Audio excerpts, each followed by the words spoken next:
Les grands couteaux sont enfin arrivés. Pour en savoir plus, allez dans la description en dessous. Salut mes amis et bienvenue à la maison. Les enfants retournent à l'école. Voilà un truc impeccable pour les boîtes à lunch au menu brioche maison. Les éléments sont très simples, mais il faut respecter les quantités. Je m'explique. Farine tout usage 450 g. Là voilà. Les chaleurs ambiantes, genre 20 degrés Celsius, 185 ml. Le sucre qui se cache en arrière, 75 g. Sel très peu car le beurre est salé. Pour les œufs, 2 pour la pâte et 1 pour la dorure. Et pour remplacer l'eau de flotte d'oranger que beaucoup n'aiment pas, ce sera la vanille. Pour la levure, celle-ci est sèche, 8 g. Et pour la levure fraîche, on double pas. Et le beurre aussi, température ambiante, donc pommade, 70 g.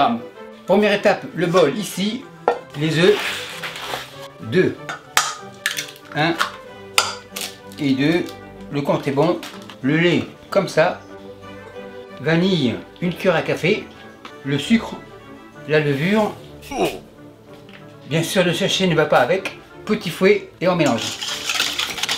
Mon beurre est salé mais un peu de sel. On mélange. Une fois mélangé, le fouet à la plonge, la farine arrive, avec la main on fait un puits et le liquide à l'intérieur. On racle, bol, plonge et on mélange. On incorpore la farine comme ça tranquillement. On est là pour environ 3 minutes, mais c'est pas grave, ça va être bon à la fin. Bien sûr ça peut se faire au robot, mais à la main c'est bien aussi. Ça fait un peu de sport avant le réconfort. La pâte n'est pas prête encore, mais ça colle au doigt, corne, on rase grosso modo, ce sera plus facile.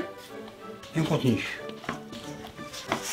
On récupère toute la farine, il ne devrait pas rester à la fin. On rase les doigts. On pétrit quelques minutes pour avoir une pâte bien lisse. La pâte est plus ou moins lisse. Maintenant le beurre ici, par-dessus, et on incorpore. Et on pétrit pour environ 10-15 minutes. La pâte est un peu collante, un peu de farine, et on pétrit. On va tourner, on retourne, on incorpore, les doigts on les racle. J'ai beaucoup de commentaires à répondre, je passe la main à Jean-Pierre.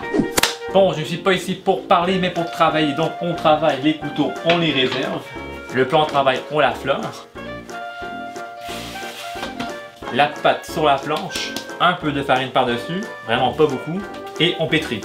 Donc, on rentre l'air dedans et chronomètre 12 minutes. Super belle pâte, pas besoin de mettre plus de farine.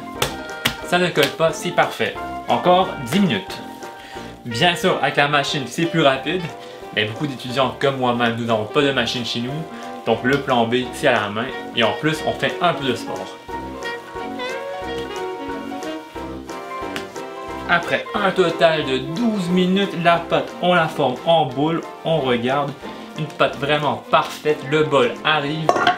On la fleur. Dans le bol, un peu de farine par-dessus. Et je repasse la main à mon père. J'arrive. Vérification. Super beau, impeccable Jean-Pierre, merci beaucoup, super nickel. Maintenant on va la faire lever, torchon propre, comme ça, torchon par-dessus, et on va la faire reposer environ 1 heure au tiède, c'est-à-dire ici. Donc je vous reviens dans 1 heure. Après 1 heure de sieste, on s'est reposé, la pâte aussi, maintenant on travaille. La pâte, la voilà, super nickel, elle a quasiment quadruplé, le chiffon à la plonge, et la pâte ici. On dégaze, on écrase comme ça. Un petit coup de poing, elle n'a pas collé au fond, super nickel, la pâte ici, le bol à la plonge, on fait un rouleau, le moule sera celui-ci, beurre ramolli, pinceau comme Picasso, et on fait une peinture abstraite, c'est-à-dire comme ça, sur les bords, on égalise, impeccable, pinceau c'est fini, pinceau à la plonge, le moule ici, la corne arrive, on fait des pâtons, on fait une boule, la boule ici, deuxième, troisième et quatrième. On réunit le deuxième à côté, on écrase, le troisième on le met ici, on égalise, et le quatrième en finale. Le quatrième ici, on écrase, super nickel. Pour la corde c'est fini, le troisième œuf le voilà, l'œuf ici, machine miracle,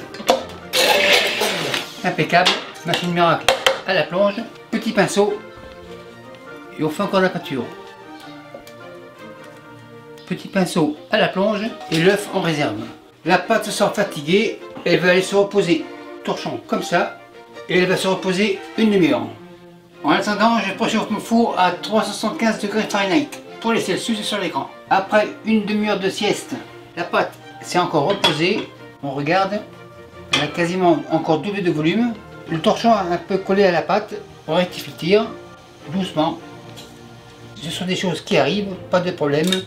Le four est prêt, la brioche dans le four. Il y en a pour une demi-heure. Après un total de 30 minutes, feu éteint, les gants c'est hyper chaud, porte ouvre, et la brioche, la voilà. La brioche, on a des moules, c'est hyper chaud, impeccable. Brioche revient comme ça, tourne, vérification visuelle, on prend la première boule, on la tire, super nickel. Très moelleux, c'est cuit en dessous, sur les côtés, impeccable. Revérification, super nickel. Donc en suivant mes étapes avec le grammage de mes ingrédients, impeccable, c'est comme ça. Les connaisseurs veulent goûter, super nickel. Maître Hôtel, c'est trop chaud pour manger, faites une sieste. Et merci à tous les enfants qui me suivent avec leurs parents de Portail. Salut, bye.